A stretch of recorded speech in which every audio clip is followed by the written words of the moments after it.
Welcome to another episode of Preparing for the Unexpected.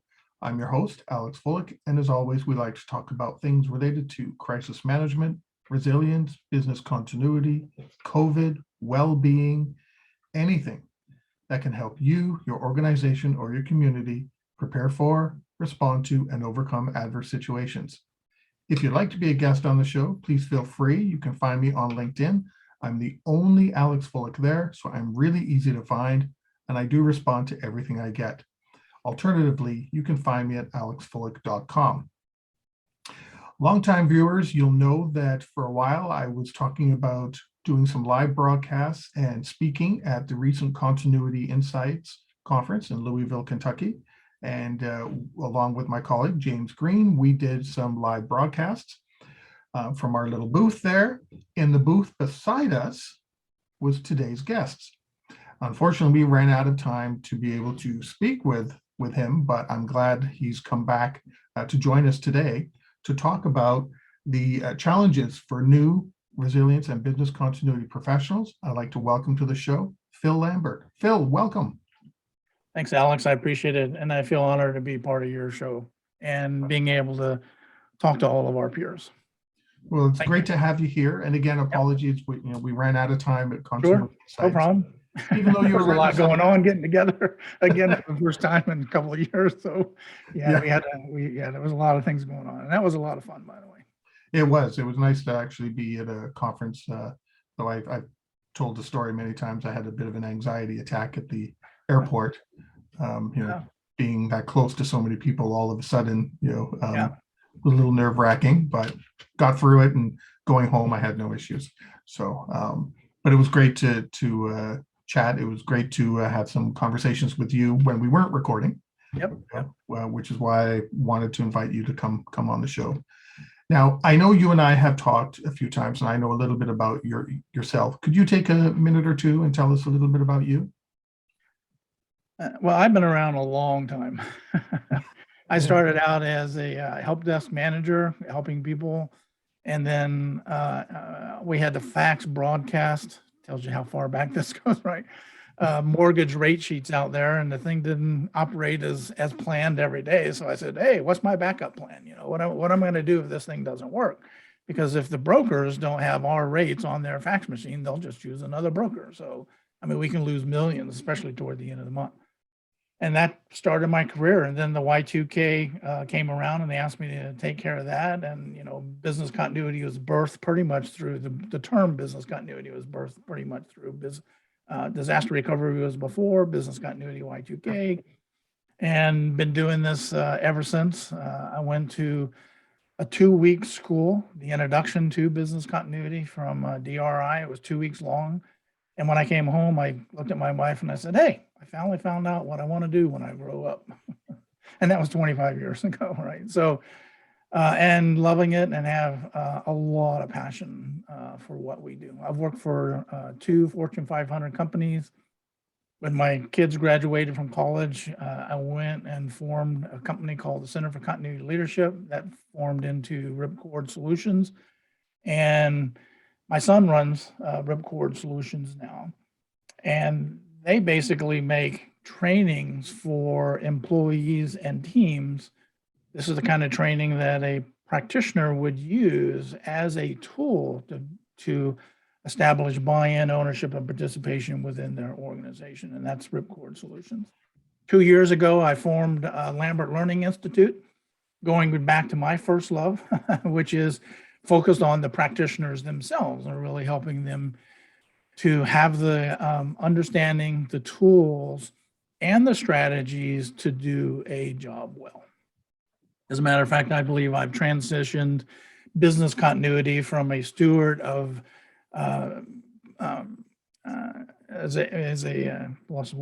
stewards of value to creators of value within an organization.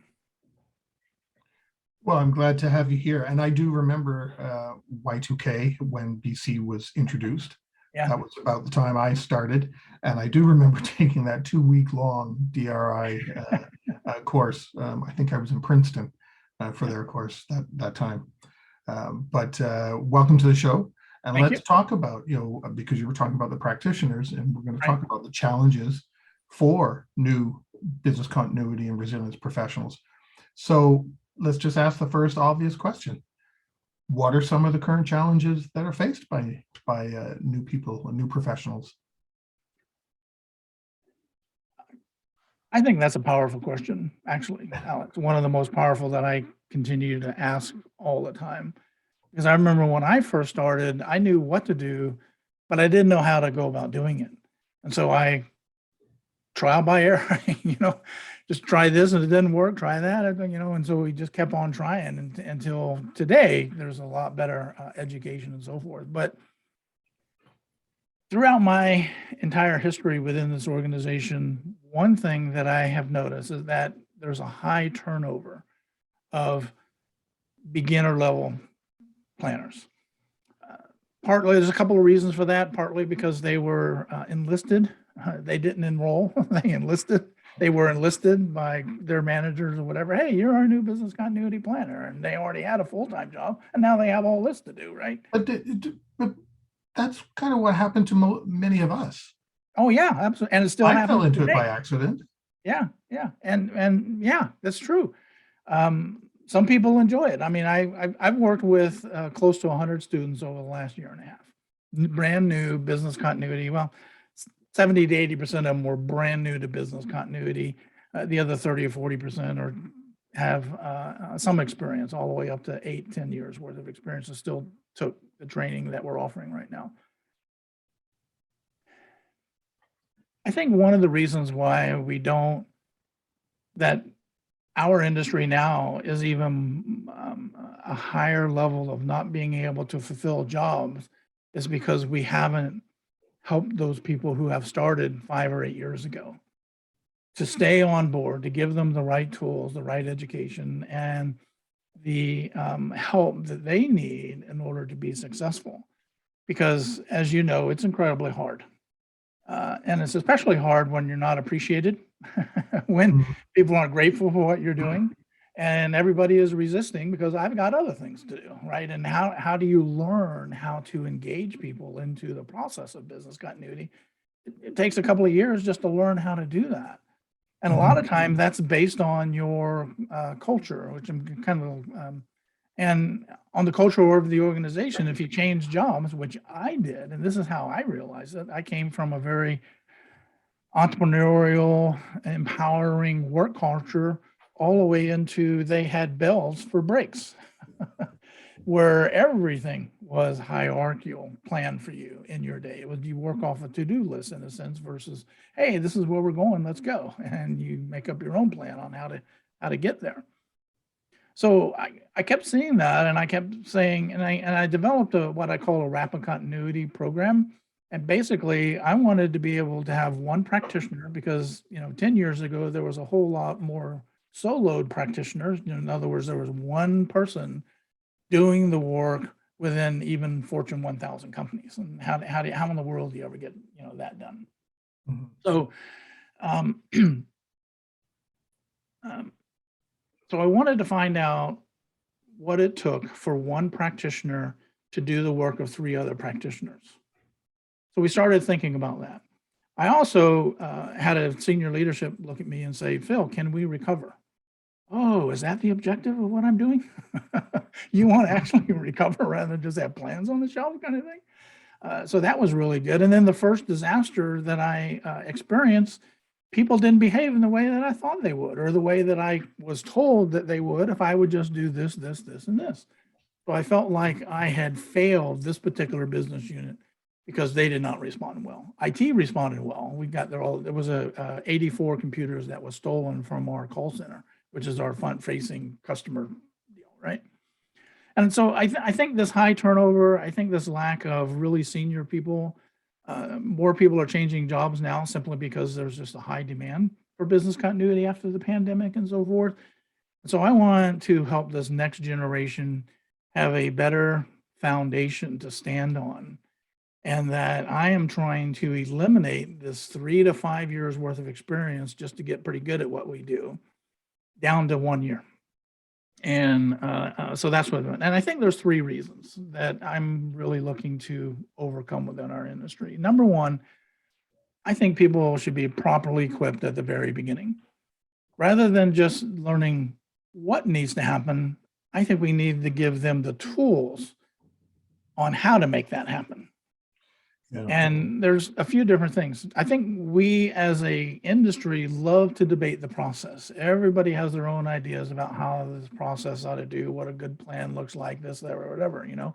We even Mhm. debate about the standards and the best practices and all. I mean, we just love to do that, right? And I think it's because of 2 other reasons, and this is the third. The first one is I think our industry loves to debate, and for someone new, think about that. You type in business continuity online, and how many differences of opinions do you get? How Yeah. many people are actually doing business continuity that has nothing to do with business continuity? I mean, every IT device manufacturer does business continuity. Every consulting team, no matter who they are and what kind of consulting they do, does business continuity. Mhm. So nobody, we haven't really defined what that looks like, or at least maybe 3 versions of it. So I don't have 15 different versions. And think of a new person, how confused they would be when they start looking this stuff up. So the You easiest throw thing in to do is organization. download some template or something. Yeah, and Go you ahead. throw in organizational resilience or operational resilience or just the Oh, yeah. term resilience on its own, and it Yeah. muddies the water even more. Yeah. And yeah. So anyway, you're absolutely right. We don't even agree on the terms Mhm. in a lot of different places. And I'm saying worldwide. And it is happening worldwide, by the way. And but it's just happening here in North America, just North America itself. So I think we like to debate the process, but because all of us has different types of successes, and I believe everyone has been successful in the organization that we're working with. But what we don't include in that debate is the organizational culture that they're working within, because I guarantee you, when I changed jobs, the way that I went about doing things completely turned itself on its head. I come from a very empowering environment to a very hierarchical environment, and everyone within this particular organization goes, "Hey, we're going to be doing this. We're going to be exercising this. Let's go." And everybody would on their own go. Over here, I had to have a checklist for everything. Here's how you update your plan. Here's what you're looking for. You know, here's all these other kind of things. I don't know how important that was because I didn't like that at all.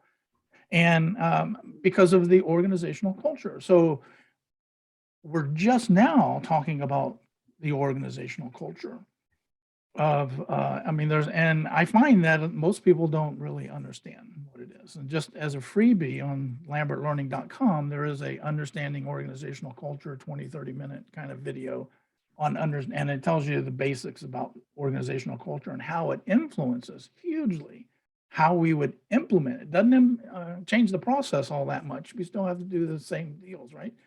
But how we implement it is huge. And that's why people don't stay within the industry, because it's so doggone difficult to implement, not to understand the process, but to implement it. I mean, they find out, oh, you mean like evacuating fires? That's business continuity kind of thing. Oh, yeah, I can do that. And then they get 3 or 4 months into it and goes, wait a minute, this is much more complicated than I thought, especially when you just talk about DR and crisis management and communication strategies and all these other kind of things, right?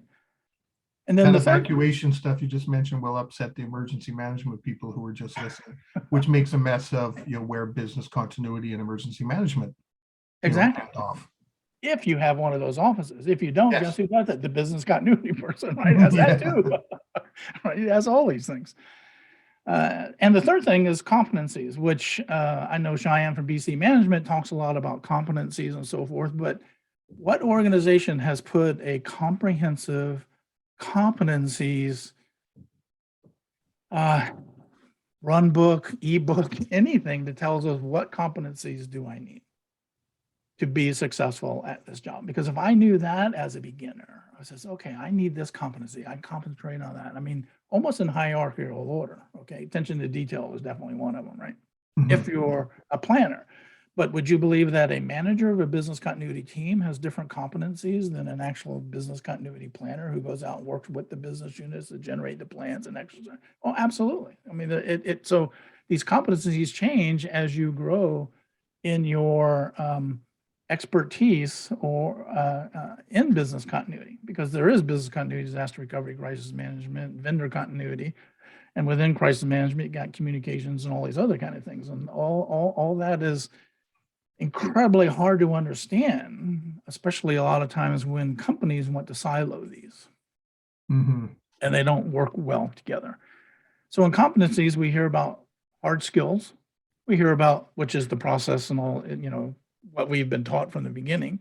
The other part of it is soft skills, which Cheyenne preaches all the time. You got to learn your soft skills and soft skills. Yeah. But where are those defined? I mean, as a new practitioner, where can I go to look at this list of competencies and have it defined on, have it defined so I can learn how to implement that? Now, yeah. So a new practitioner struggles a lot because I don't think that they're equipped well in the very beginning. I think for those who have the fortitude to push through all of that, which a lot of people don't have. I didn't have it at the start either. I mean, I finally had to, because I quit at least 4 or 5 different times in the first 4 or 5 years I was, because this is just too much. I just didn't have I was not equipped properly in order to do it well. And if we're equipped properly, if we actually know not only what to do, but how to go about doing it, I mean, a step-by-step on how to get this done, a step-by-step on even how do you invite people to participate in the exercise, or how do you invite people to participate in just updating the plans and so forth. How can we present it in such a way that we can establish buy-in, ownership, and participation at every level of the organization, including the senior leaders?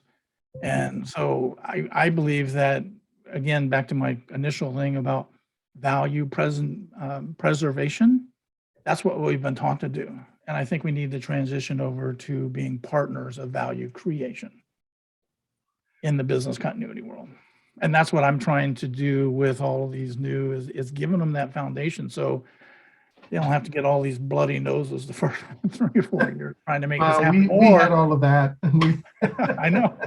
And what happens is that I already have a full-time job. So they just keep minimizing that until their manager says, aren't you making any progress in business?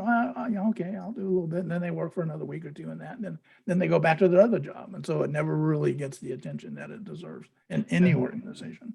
Sometimes it's just enough. It goes back to kind of the doing it for audit, just the bare minimum enough to get a tick mark somewhere. And then off you go into something else, or back to your normal job, whatever the case may be.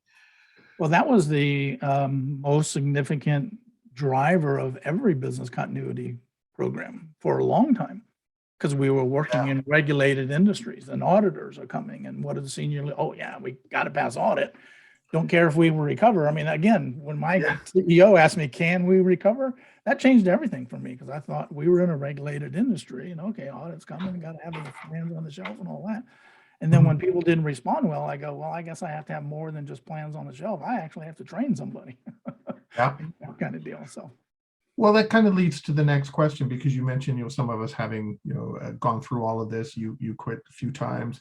I know I've had my nose bloodied a few times, fallen down more times than I could count, in this, especially at the beginning. Not so much now, I hope, knock on wood, but still happens because, different places respond and do different things. But how does mentoring come into play then? Does it help? It definitely, mentoring is a fabulous way to achieve the next level of your career. But it is not very good for a new practitioner. I really? think Why do you say that? Being a trainer, I actually studied mentoring for 2 years. Excuse me, long time ago.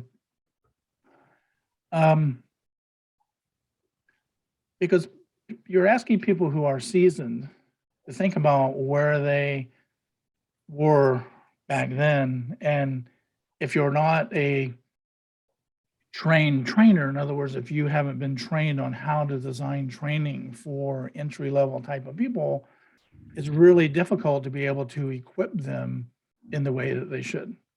Now, if you've been around for 2 years, and I think mentoring should be for people who are been around for 2 years or more, and I think that every 3 or 4 years at least, you should find a new mentor because a lot of times the protege will outgrow their mentor. They'll have learned a lot and so forth, depending on who you choose and what their philosophies are and so forth. Um, uh, because most mentoring programs are all about almost like a current state assessment, right? Where are you at today? Mhm. Current state assessment, where are you at today? Where do you want to be in the future? And how can I get you from here to here? And mentoring is, uh, you don't have to go down into the core concepts and the fundamentals of what business continuity is all about. You're just assuming that now you might present different perspectives on what those things look like in a mentoring relationship, but at the very foundational stuff, it's just really hard to ask a seasoned person to be able to do that. And it's more on the ability of the mentor than it is on the mentee itself. I mean, yeah. Sometimes I think mentoring can be a bit of a challenge, especially when somebody who's new into the industry is, let's say, working in the financial industry, Yes. but the mentor has worked in pharmaceuticals, manufacturing, retail. Sometimes there's a disconnect in trying to understand how the other one works. Because I work at a bank, you can tell me all the things you want to, but what you're telling me doesn't work here. Right. My culture is different. So does it also come down to maybe finding the right mentor? Oh, absolutely. I think there's a process of finding the right mentor for who you are and where you want to go. One of the first things that you want to look for is somebody who is successful in the area that you and they look like what you want to look like, 2 or 3 years down the road or whatever. Most mentoring relationships don't last that long, maybe 6 months to a year, but they're equipping you, and then you kind of live out that equipping or that perspective for the next couple of years, and then you look for another mentor to kind of get you to the next level. I can tell you, just being a business owner and so forth, almost my entire life, I've always met with another entrepreneur, business owner for breakfast. I met with one guy for 7 years, once a week for breakfast, as he helped me to. I have a business coach even today. He's now retired and so forth, so I don't rely on him nearly as much as I used to, but he's been with me for 12 years. And so in anyone's career, I highly recommend mentor. Maybe I should write an article how best to choose the mentor that belongs to you, kind of thing, because it is a partnership. I mean, it gets, if you're able to get transparency and vulnerability on both sides and so forth, both of their careers can advance quite well, depending on the relationship. There are some people who just like to kind of make, and I talk about this quite a bit, even as practitioners, we like to make mini me's with people in the business unit. Well, if I just download everything I know, then they'll be almost like me, and then they'll be able to do business continuity. And that is so far away from what really should be happening within an organization. You should give the people, well, you should first understand all that learning, and secondly, you should understand that they only need what they need to do their job as far as developing a plan, and you should have a plan builder for that who focuses on that, and then you should have a plan leader, alternate leader, and team members who know how to respond, restore, and recover based on the strategies within the plan. Last question, and then we're going to end our part one because Okay. I know we've got a lot to say. So for everybody watching, this is actually just part one. Keep an eye out for part two of this. This question is, what education needs do new people require? Now, we talked about our 2-week introduction at the beginning, which was really, of course, from my perspective, looking back on the whats. It was focused on the whats. not the hows. So what kind of education do new people require in today's world? Well, to take education, actually. So to take a course somewhere on the introduction to business continuity, disaster recovery, I mean, whatever their responsibilities are, somewhere, because something is better than nothing to get you started.